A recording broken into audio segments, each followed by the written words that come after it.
I've spotted a Bigfoot family. They're real, and they're more human than we've ever imagined. That interaction I had was probably the warmest interaction I've had in years. I've been a bow hunter for 30 years, tracking game through some of the most remote wilderness in Tennessee. I thought I'd seen everything these mountains had to offer. Last October, during peak fall hunting season, I ventured into a section of the Great Smoky Mountains I'd never explored before. What I filmed that day changed everything I thought I knew about what lives in those ancient forests. This area was notorious among locals for missing hunters and strange sounds. Most people avoided it altogether. I'd heard the stories but figured they were just tall tales meant to keep city folks away from prime hunting grounds. I was tracking a massive buck for 3 days, following blood trail and tracks deeper into unmarked territory. The buck was huge, probably the biggest I'd ever tracked, and I was determined to bring him home. On the 5th morning, I set up in a natural rock formation overlooking a valley with a stream running through it. It was the perfect vantage point, elevated enough to see the entire area, but hidden enough that nothing would spot me. I brought my camera to document the trophy buck if I finally got a clean shot. The kind of buck that makes it worth freezing your tail off in the mountains for days on end. Around noon, movement caught my eye about 150 yards downhill near the stream. At first, I thought it was a group of black bears, which are common in the Smokies. But something about the way they moved didn't sit right. I raised my camera, not my rifle, to zoom in and identify what I was seeing. That's when I realized these weren't bears at all. They were walking upright, consistently, not just rearing up like bears do when they're trying to get a better view or smell. I counted 4 figures, 2 large adults and 2 juveniles. The smaller adult appeared to be female based on build and behavior with the young ones. They were fishing in the stream, working together as a family unit. I stayed completely frozen, afraid any movement would alert them to my presence. The massive male, and I mean massive, probably 8 or 9 feet tall, waded into deeper water. I watched through my camera as this Bigfoot caught fish with his bare hands. He used a technique of standing completely still, then striking lightning fast into the water. It was mesmerizing to watch. He brought each fish to shore where the female Bigfoot and juveniles waited. The female Bigfoot showed the young ones how to gut the fish using sharp rocks. The juveniles, probably 5 or 6 feet tall themselves, practiced fishing in the shallows. They were mostly unsuccessful, splashing around and scaring away more fish than they caught. But every attempt was met with patience from the adults. The male Bigfoot caught several more fish, creating a small pile on the rocks. The whole family sat together and ate raw fish, sharing pieces between them. The young Bigfoots would play fight and splash in the shallow water between meals. The female Bigfoot groomed one of the juveniles, picking through its fur methodically like you'd see primates do at the zoo. Except this wasn't a zoo, and these weren't primates I'd ever seen in any book or documentary. I filmed for nearly an hour, completely mesmerized by what I was witnessing. The male Bigfoot occasionally looked around, surveying the area with keen alertness. He was clearly the protector of the group. The female Bigfoot seemed more focused on the young ones, teaching and caring for them with what I can only describe as maternal devotion. One juvenile found a shiny rock in the stream and showed it excitedly to the others. The male Bigfoot examined it carefully, turned it over in his massive hands, then handed it back to the young one. It was such a tender moment, so unexpectedly gentle for something so large and powerful. They communicated through low grunts, whistles, and hand gestures. Not random sounds, but purposeful communication that clearly meant something to each other. At one point, the male Bigfoot suddenly froze and looked directly toward my hiding spot. My heart stopped. I held my breath and didn't move a muscle for what felt like an eternity, but was probably only a few minutes. The male Bigfoot eventually returned his attention to the stream, apparently satisfied there was no immediate threat. That was way too close for comfort. After eating, the male Bigfoot began breaking thick branches from nearby trees. I'm talking about branches 6 to 7 inches in diameter that he snapped like they were twigs. The display of raw strength was incredible. The female Bigfoot and juveniles gathered smaller branches and arranged them carefully. They worked together, building what looked like a temporary lean to shelter. The structure was crude but functional, leaned against a large boulder for support. They wove smaller branches through the frame, creating a more enclosed space for protection from the elements. The juveniles brought armfuls of dry leaves and moss to line the inside. It was clear they'd done this before, each member of the family knowing exactly what to do without any apparent direction. While I was watching all this, a deer wandered down to the stream about 50 yards from the Bigfoot family. The deer froze when it spotted them, but here's the thing, it didn't run. The male Bigfoot looked at the deer but made no aggressive move toward it.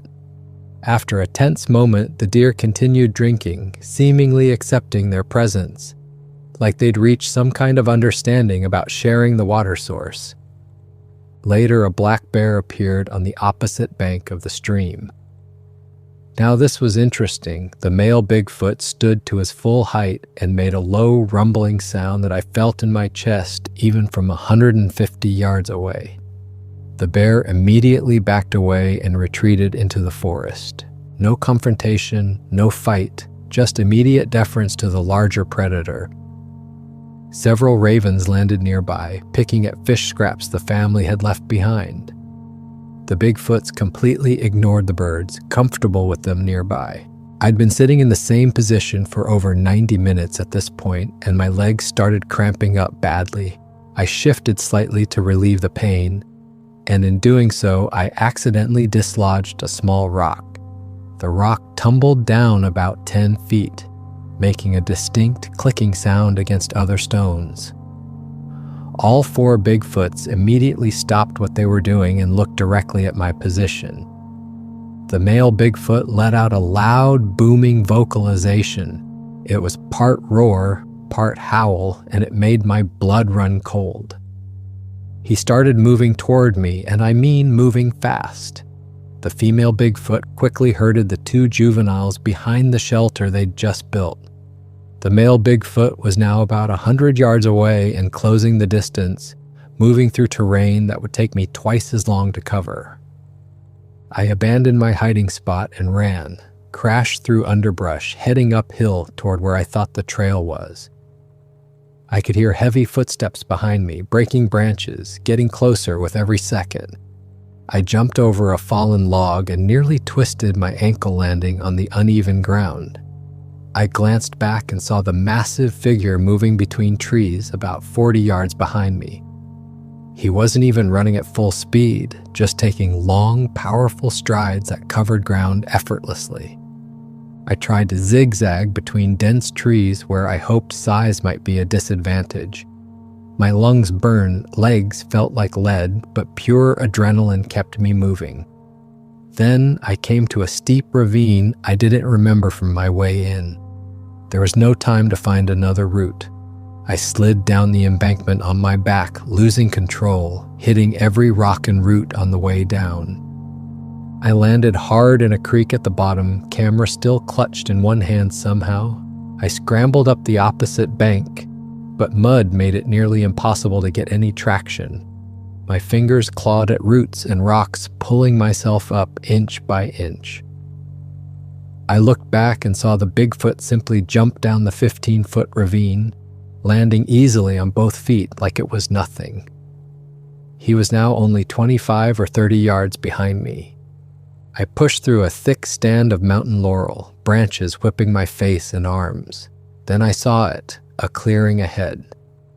I thought it might be near the logging road where I'd parked. I broke through the tree line into an open area and saw my truck visible about 200 yards away across the clearing. I felt a surge of hope. I might actually make it. I glanced back and saw the Bigfoot had stopped at the forest edge. He was just standing there, watching me run across the open ground.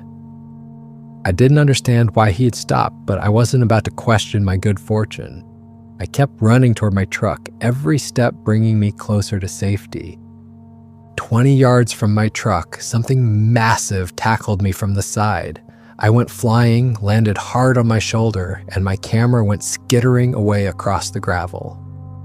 I realized with horror that there was a second Bigfoot, and he must have circled around while I was focused on the one behind me. This Bigfoot pinned me down effortlessly with one hand on my chest. I couldn't breathe, couldn't move, completely at his mercy. The Bigfoot's face was inches from mine. I could smell his breath like rotten fish mixed with earth and moss. I closed my eyes, waiting for the end. But instead of violence, the Bigfoot simply pointed at my camera lying 10 feet away on the ground. He made a demanding grunt and pointed again, more insistently. I realized he wanted the camera. I nodded frantically, unable to speak with the weight on my chest. The Bigfoot released me slightly, allowing me to crawl over and get the camera. With shaking hands, I picked it up and held it out to him. The Bigfoot took it carefully, examined it from different angles like he was trying to understand what it was, then snapped it in half like a cracker. He dropped the broken pieces on the ground in front of me. I expected to be killed right then and there now that the evidence was destroyed, but the Bigfoot didn't attack. He just stood there looking at me with those dark, intelligent eyes. Then he made a different sound, almost questioning, like he was asking me something. He gestured with his head back toward the forest, and the meaning was clear. Follow me. I was too terrified to refuse. The Bigfoot started walking back toward the trees, then stopped and looked back, waiting for me. I got to my feet on shaky legs and followed. We walked through the forest with the Bigfoot maintaining a distance of about 10 feet ahead of me. He took a different route back, easier terrain, almost like there was a path only he could see.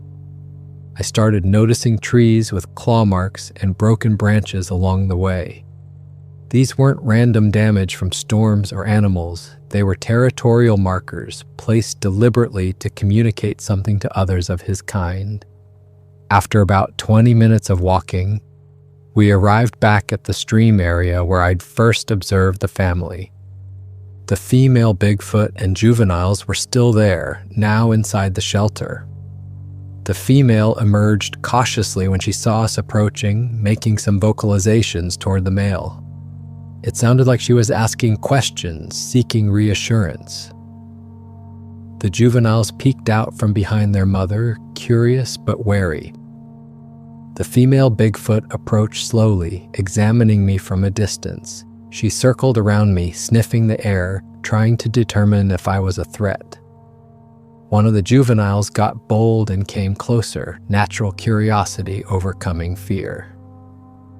The female Bigfoot made a sharp sound, and the juvenile immediately retreated back to safety. After several minutes, the female seemed to relax slightly. She made a huffing sound that I interpreted as acceptance or at least tolerance of my presence. The male Bigfoot began gathering dry wood and stacking it in a clear area away from the shelter. He gestured for me to help, pointing at branches on the ground. We worked together, creating a proper fire pit with rocks arranged in a circle. The male Bigfoot cleared away dry leaves around it, showing an understanding of fire safety that surprised me. He was taking precautions to prevent the fire from spreading.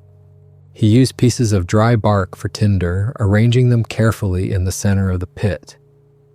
Then he produced 2 rocks, one of which appeared to be flint. The male Bigfoot struck them together expertly, creating sparks that landed on the tinder. After several attempts, the tinder caught fire. He gently blew on it, added small twigs, built it up slowly and methodically. This wasn't random luck or instinct. This was learned skill passed down through generations. Once the fire was established, the female Bigfoot brought the remaining fish from earlier. She used a straight stick to skewer a fish and held it over the flames, rotating it slowly to cook it evenly. The male Bigfoot did the same with another fish. They gestured for me to take a stick and cook one too. The juveniles watched with intense curiosity, their eyes reflecting the firelight. We all sat around the fire as darkness fell over the forest. The female Bigfoot tore off a piece of cooked fish and offered it to me. I took it, not wanting to offend, and honestly, I was hungry after all that running. The fish was actually good, smoky, and tender. Everyone ate in relative silence except for the crackling of the fire and occasional grunts of satisfaction. The curious juvenile Bigfoot reached out slowly toward my jacket. The female watched but didn't stop him this time. The young Bigfoot touched the fabric, feeling the texture between his fingers like he'd never encountered anything like it before. He seemed fascinated by the zipper, running his finger along the metal teeth. The second juvenile approached from the other side, emboldened by his sibling's courage. This juvenile touched my watch, seemed confused by the ticking sound it made. Both young Bigfoots took turns examining different parts of my clothes and gear. They were gentle, just curious about this strange creature that had entered their world. One juvenile tugged at my bootlace and accidentally pulled it loose. He looked worried he'd done something wrong, but I gently retied it while he watched. The juvenile observed intently, like he was trying to learn the process. The male Bigfoot picked up a thick branch from the woodpile and handed it to me. He gestured a breaking motion with his hands. I tried to break the branch but couldn't, it was too thick and green. The wood was probably 3 inches in diameter and wouldn't budge no matter how much force I applied. The male Bigfoot took it back and snapped it effortlessly with his knee, the crack echoing through the clearing like a gunshot. Splinters flew in different directions. He handed me a thinner branch, maybe 1.5 inches around. This time I managed to break it after several attempts, using my knee the way he had shown me. The male Bigfoot made an approving grunt. One of the juveniles brought over an even smaller stick and snapped it proudly, looking for approval from the adults. The stick was maybe 1/2 inch thick, perfect for his size and strength level. The male Bigfoot ruffled the juvenile's head fur, a clear gesture of affection. It reminded me so much of how I'd seen parents interact with their children at the park or grocery store. That universal pride in a child's accomplishment. The young Bigfoot beamed with pride at the recognition, standing a little taller. The other juvenile wanted to try too, not wanting to be left out. He picked up a branch that was too thick for him, trying to prove himself. He strained and struggled, his face showing the effort, but the branch wouldn't break. The female Bigfoot gently took it from him and found a thinner one that was more appropriate for his size. She handed it to him and he managed to snap it successfully. Both juveniles then competed to see who could break more sticks, creating a game out of the lesson. The adults watched with what I can only describe as parental amusement. As the forest grew dark except for our fire's glow, strange howls echoed in the distance. Coyotes, I recognized the sound. The male Bigfoot stood alert, listening carefully to determine if they were a threat. Then he made a responding call, much deeper and louder than anything I'd heard before. The coyote sounds immediately stopped. The male Bigfoot sat back down, satisfied that the message had been received. Later, an owl hooted nearby in the trees above us. The sound was clear and melodic in the night air. One of the juveniles hooted back immediately, trying to imitate the sound. He got the pitch completely wrong, and it sounded almost comical, more like a cough than an owl call. The owl hooted again, closer this time, perhaps curious about the strange response. The juvenile tried again, slightly better this time, but still not quite right. The female Bigfoot made a gentle correction sound, showing him with her own voice how to form the call properly. She demonstrated the rising and falling tones, the proper depth and duration. The juvenile tried once more, this time with his tongue positioned differently, and got it nearly perfect. His eyes lit up with accomplishment. The owl swooped low over our camp, visible in the firelight, its wings spread wide, showing impressive span. The moonlight caught its feathers as it passed overhead, creating a beautiful silhouette against the night sky. The Bigfoot family watched it fly away into the darkness, completely unconcerned about its presence. They seemed to have an understanding with the other creatures of the forest, a mutual respect for shared territory. The owl was hunting, they were resting, and neither posed a threat to the other. It was a peaceful coexistence that seemed natural and ancient. The female Bigfoot stood and gestured for me to follow her. She picked up a hollowed-out piece of bark that acted like a crude bowl. She walked toward the stream with both juveniles following behind. I followed cautiously, still processing everything that was happening. At the stream, she filled the bark bowl with water, moving carefully so as not to spill any. She carried it back to camp and set it down near the fire. The female Bigfoot gestured for me to drink. I did, the cold mountain water tasting cleaner than anything I'd had from a tap in years. She made another trip with the juveniles, each one carrying smaller bark pieces. They were learning by watching and doing, the same way human children learn from their parents. The male Bigfoot drank from the bowl, then refilled it at the stream for the others. Everyone took turns drinking. It was such a simple act, but it spoke to a level of social organization I hadn't expected. They understood sharing resources, taking turns, caring for each other's needs. The female Bigfoot began grooming the male, picking through his fur systematically. She found something, probably a tick or other parasite, and crushed it between her fingers. She continued methodically across his shoulders and back. The male Bigfoot sat completely still, eyes half closed, clearly enjoying the attention and care. One juvenile approached me cautiously and reached out to touch my hair. It was much shorter and finer than their fur. The young Bigfoot tried to groom my head the same way the female groomed the male. He pulled a bit too hard and I winced slightly. The juvenile made an apologetic sound and was gentler after that. He found a leaf stuck in my hair from the chase earlier, removed it carefully, examined it with curiosity, then tossed it away. He looked proud of himself for helping. The male Bigfoot stood and walked over to a nearby boulder. This thing was easily 400 to 500 pounds and half buried in the ground. He squatted down and got his arms around it. With obvious effort but clear capability, he lifted the boulder. He carried it about 10 feet and set it down in a new position. He wasn't showing off, he was repositioning it to block wind from their shelter. I realized these Bigfoots could reshape their environment through pure strength. They didn't need tools for everything because their bodies were tools. One juvenile tried to lift a much smaller rock, probably 50 pounds. He struggled but managed it, walked a few wobbly steps, then set it down near the big boulder. He was imitating the male, learning through observation and practice. The male Bigfoot acknowledged the juvenile's effort with an approving grunt. Suddenly, all three adults went rigid and alert. They heard something I'd completely missed. The male Bigfoot stood slowly and peered into the darkness beyond our firelight.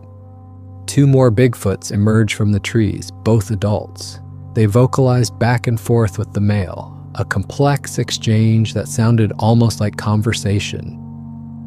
The newcomers circled our camp, examining me with obvious curiosity and perhaps suspicion. The female Bigfoot stood and positioned herself between the visitors and her young ones. The tension in the clearing rose significantly. One of the visitors reached toward me, and the male Bigfoot stepped between us, making a warning sound. The visitor backed off immediately and made what appeared to be a submissive gesture, lowering his head and shoulders. The visitor sat down at the edge of the firelight. More extensive vocalizations followed, almost like they were discussing what to do about me. The male Bigfoot gestured toward the broken camera pieces still lying on the ground. One visitor picked up a piece, examined it closely, then dropped it. They seemed to be debating my fate.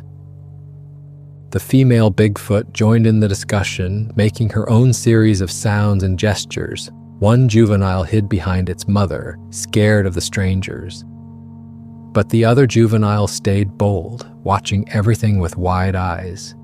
After maybe 10 minutes of back and forth communication, the visitors seemed to accept the situation. One of them added wood to our fire, which I took as a sign of acceptance. The tension dissipated. The visitor who'd been standing eventually sat down as well. The female Bigfoot went to the shelter and brought out more fish from their earlier catch. She offered pieces to the two visitors. They accepted and ate. One visitor took a fish and offered a piece to me. I took it and nodded in thanks, trying to show respect. The visitor made a sound that might have been approval. We all sat around the fire, eating together. The social tension had completely disappeared. One visitor showed something to the male Bigfoot. It looked like a large beetle of some kind. The male examined it carefully, turning it over in his palm, then handed it back. It seemed like casual sharing of something interesting found during the day. Just two adults exchanging observations about their environment. With more adults around, the juveniles seemed more confident and playful. Both approached the visitors, their natural curiosity overcoming any remaining fear. One visitor let a juvenile examine his hand, which was much larger than the young one's smaller hand. They compared hand sizes, almost playful in nature. The other juvenile picked up a stick and brought it to a visitor as if offering a gift. The visitor took the stick, snapped it easily, and handed the pieces back. The juvenile broke one of the pieces himself, showing off his growing strength. Everyone made approving sounds. The juveniles started wrestling with each other near the fire, tumbling and playing. The female Bigfoot made a warning sound when they got too close to the flames.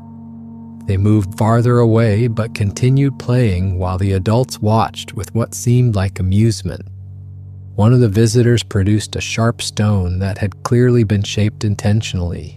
He showed it to the male Bigfoot, who examined it closely. The visitor took a thick piece of bark and used the stone to scrape it, creating a smooth surface by removing the rough outer layer. The male Bigfoot tried it himself with a different piece of bark, working efficiently, understanding the technique immediately. The male Bigfoot handed the stone tool to me. I attempted to scrape bark somewhat clumsily compared to their practice movements. The male adjusted my grip, showed me a better angle for the work. I tried again, more successfully this time. The visitor made an approving grunt. This was clearly a teaching moment, sharing knowledge across generations and even species. As the night deepened, the temperature dropped noticeably. I started shivering slightly in my jacket, which wasn't designed for sitting still in mountain temperatures. The female Bigfoot noticed and disappeared into the shelter. She returned with large pieces of bark and dried grass. She arranged them near the fire like a mat, then gestured for me to sit on them. The insulation from the cold ground made an immediate difference. She brought more dried grass and piled it near me like a blanket. The male Bigfoot added several large logs to the fire, building it up. The flames leaped higher and the heat intensified. The two visitors moved closer to the fire as well. Everyone was sitting in a circle now, sharing warmth and safety. A loud crack echoed through the forest in the distance. It sounded like a tree falling or a large branch breaking. All 5 adult Bigfoot stood immediately, completely alert and focused on the sound. The The male Bigfoot made a low rumbling sound, either a warning or a challenge to whatever was out there. The visitors responded with their own vocalizations. They spread out slightly, forming what looked like a defensive position around the camp. The female Bigfoot moved the juveniles behind her, putting her body between them and any potential threat. I froze, having no idea what was happening, but understanding it was serious. Several tense minutes passed in complete silence. Another sound reached us, something large moving through underbrush far away. The male Bigfoot cupped his hands around his mouth and made a booming call that echoed across the valley. Everyone waited, listening intently. A distant response came back, another Bigfoot vocalization, but with a different tone. The male Bigfoot relaxed slightly and made a different sound in return. The visitor sat back down and the tension eased. Whatever it wasn't a threat. Maybe just another family group passing through the territory, announcing their presence to avoid confrontation. The Bigfoot seemed to have a whole system of communication that extended far beyond visual range. I watched how they interacted without human language, but with so many gestures, sounds, and facial expressions that conveyed clear meaning. A tilt of the head meant a question. A specific grunt meant agreement. A hand wave meant come here. An open palm meant stop or wait. They touched each other frequently, shoulder pats, head rubs, physical contact that reinforced social bonds. The juveniles were still learning these signals. One juvenile made the wrong sound, and the female Bigfoot corrected him gently. He tried again, got it right, and received an affectionate pat on the head. The male Bigfoot and the visitors had an entire exchange using just gestures that I couldn't fully understand but recognized as complex communication. One visitor stood and picked up a straight branch. He sharpened the end against a rock, creating a crude spear. He mimicked a throwing motion at an imaginary target. The other visitor nodded and stood as well. Both demonstrated what looked like coordinated hunting technique, taking flanking positions as if driving prey toward each other. The male Bigfoot watched and made a suggestion with a gesture. They adjusted their positioning and ran through the scenario again, refined and improved. This was clearly practice, teaching through demonstration rather than words. One juvenile watched intently and tried to imitate them with a smaller stick. The visitor helped correct the juvenile's grip and stance, showing patience with the young learner. These Bigfoots weren't just intelligent, they were actively teaching skills to the next generation. A raccoon waddled into the edge of the firelight, attracted by the smell of fish. The Bigfoots noticed but didn't react aggressively. The raccoon grabbed a fish scrap and scurried away quickly. One juvenile made a sound like laughter at the raccoon's antics. Minutes later, the raccoon returned for more, getting bolder. This time it came within 10 feet of us. The female Bigfoot tossed it a small piece of fish. The raccoon caught it, ate greedily, then sat waiting for more like a trained pet.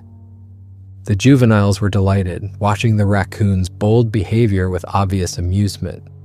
The male Bigfoot eventually waved the raccoon away, signaling that the show was over. The raccoon left reluctantly, looking back several times, as if hoping for one more handout. Even in their interactions with other animals, the Bigfoots showed understanding and tolerance rather than aggression.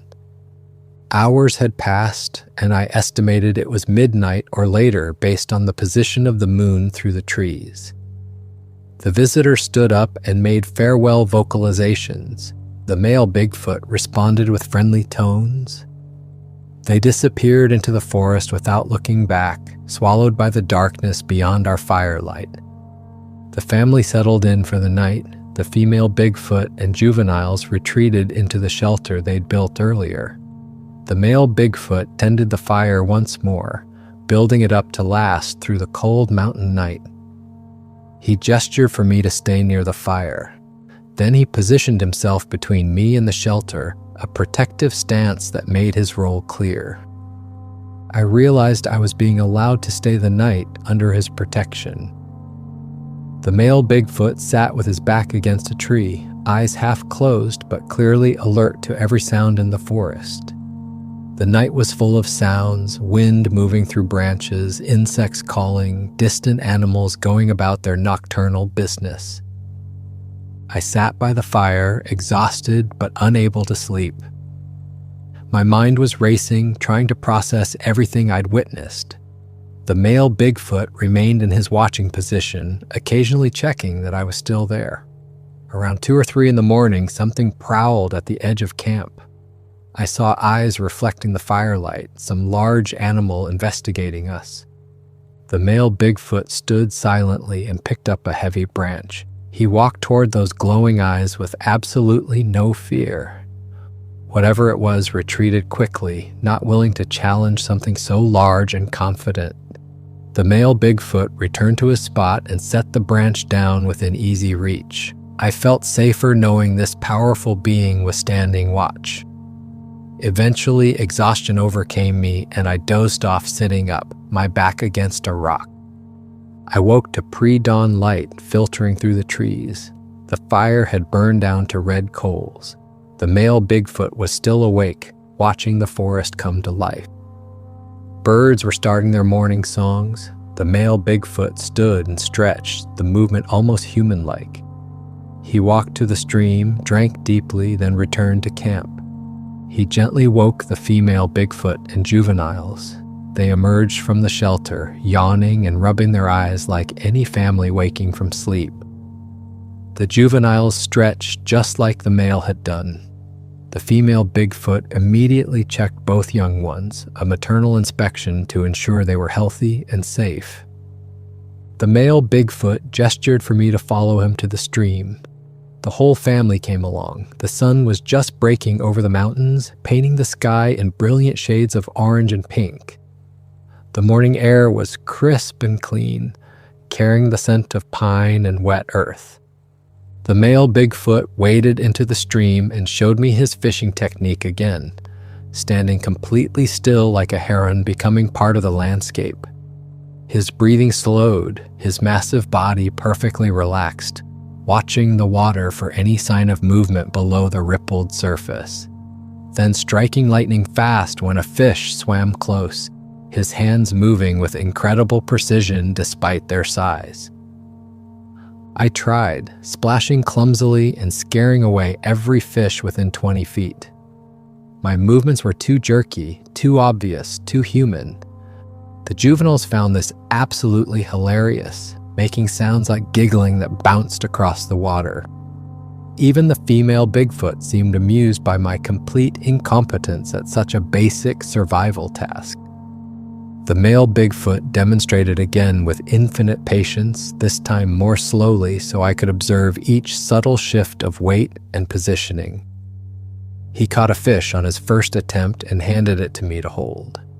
The fish was heavy, probably 3 or 4 pounds, slippery with water and fish slime, and surprisingly powerful as it struggled desperately against my grip.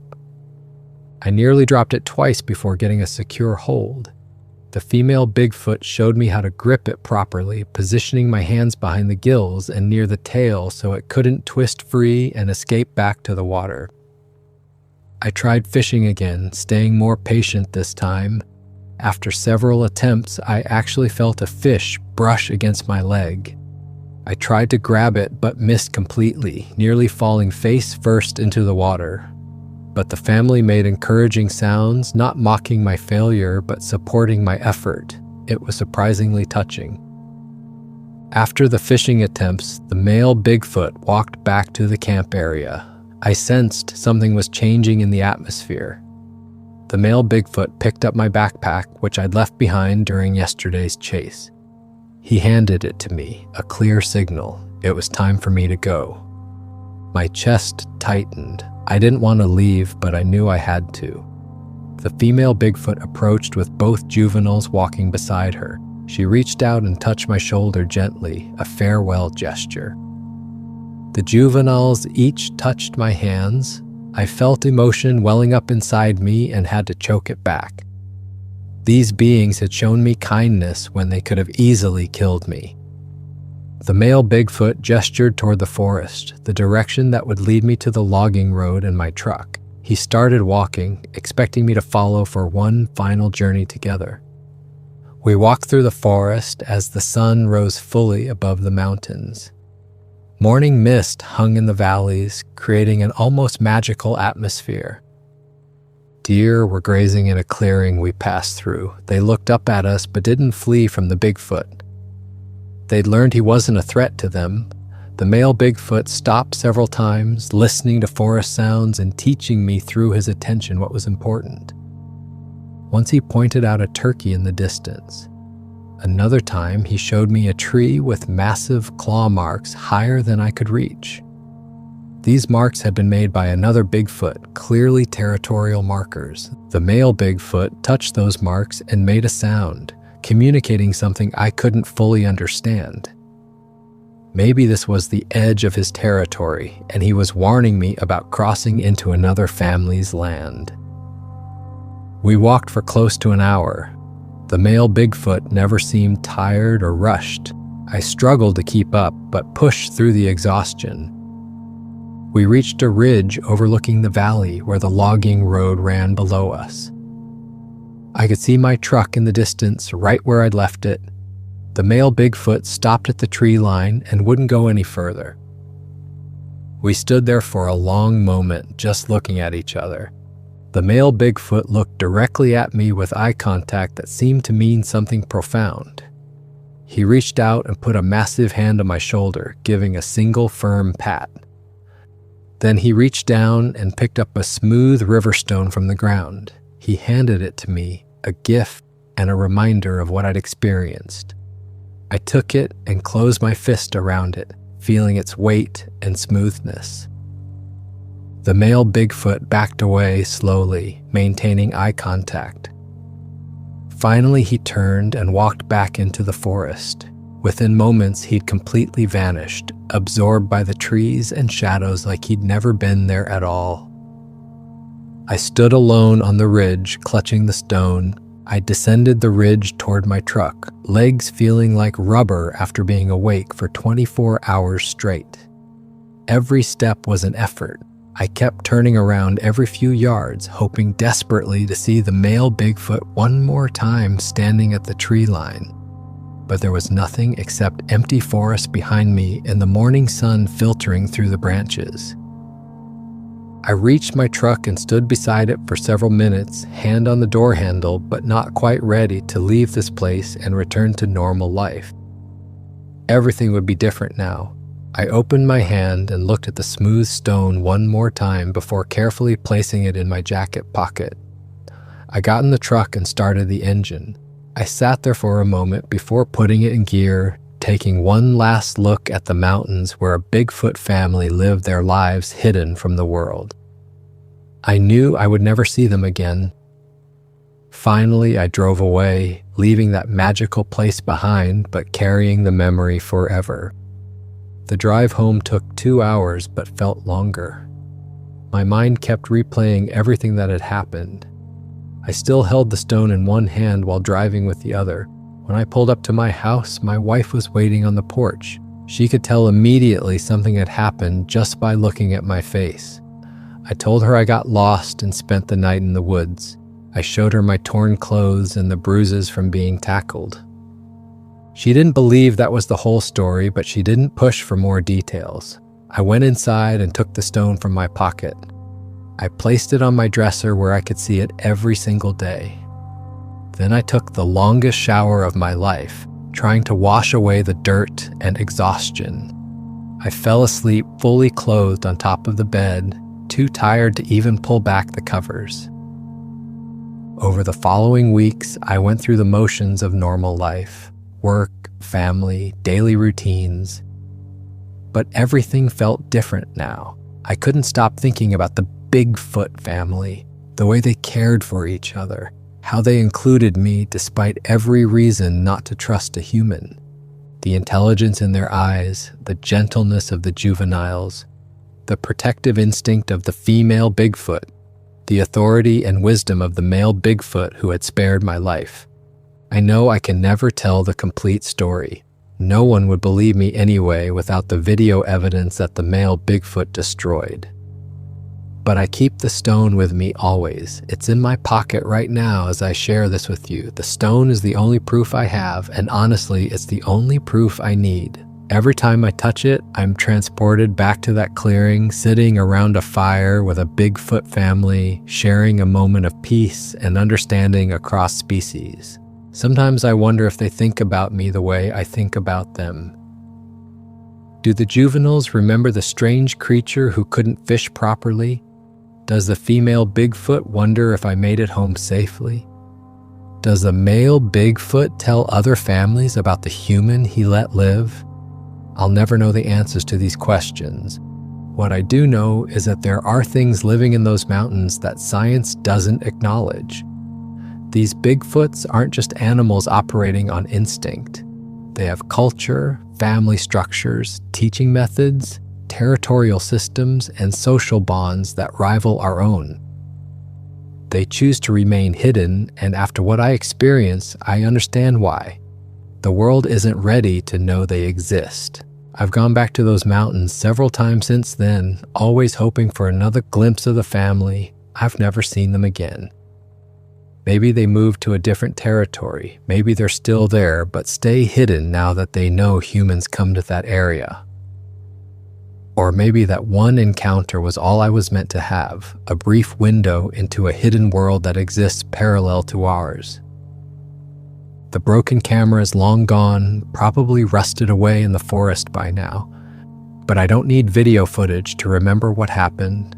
Those memories are burned into my mind with perfect clarity. The sound of the male Bigfoot's footsteps as he chased me through the forest. The feeling of being pinned down, completely helpless. The surprising gentleness when he could have been violent. The warmth of the fire we shared. The taste of fish cooked over open flames, the soft, huffing sounds the juveniles made when they were content. People ask me if I'm afraid to go back into the mountains after what happened.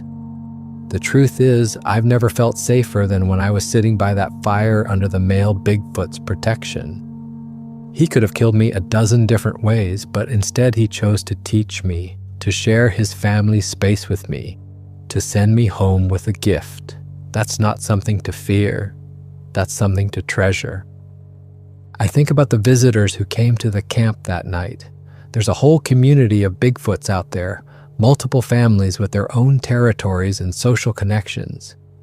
They have a network we can't see, communication methods we don't understand, and a way of life that survived for thousands of years while remaining hidden from modern civilization. The stone sits on my dresser, and every morning when I wake up, it's the first thing I see.